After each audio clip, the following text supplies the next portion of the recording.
fingers. Ay guys, magdadamo daw yan guys. Para doon sa kanyang mag-ina. Mag-inang kambing guys. Dito ka pala nangukuha. Hindi, dati doon. Siyempre, mainit na doon, wala na. Kaya dito na lang. Dito, mayroon pang sariwa. Ang dami. Guys, alam niyo ba tong dahon na to guys? To. Oh, shout out sa mga Yan nakakaalam. guys oh. Yun, legit na nakakaalam nito guys, yung taga-bundok.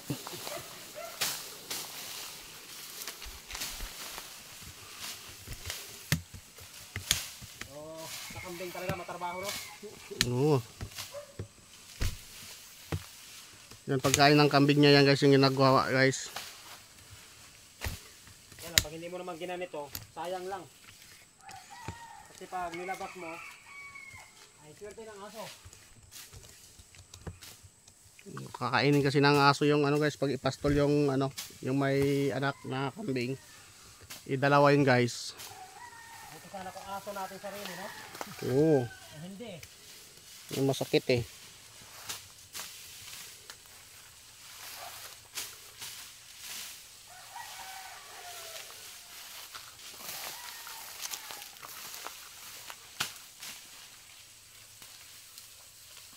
Ganda ng buong ano nila dito, ganda ng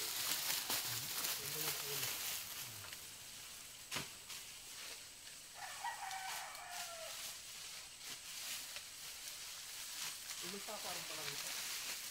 Yan yung dating sapa. Pero patay na yan. Patay na. Yung daanan na simento, may sapa dyan sa gitna, tinambakan lang. Dito yung dumadaan natin. Sayang mo. Kasi nga, gagawin ano daw yan. malawak na ang pagkukuha natin ng talangka. Yun din yung daanan doon sa bahay. Ito? Oo, galing din yan doon dati. Tinambakan lang.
Kita ka.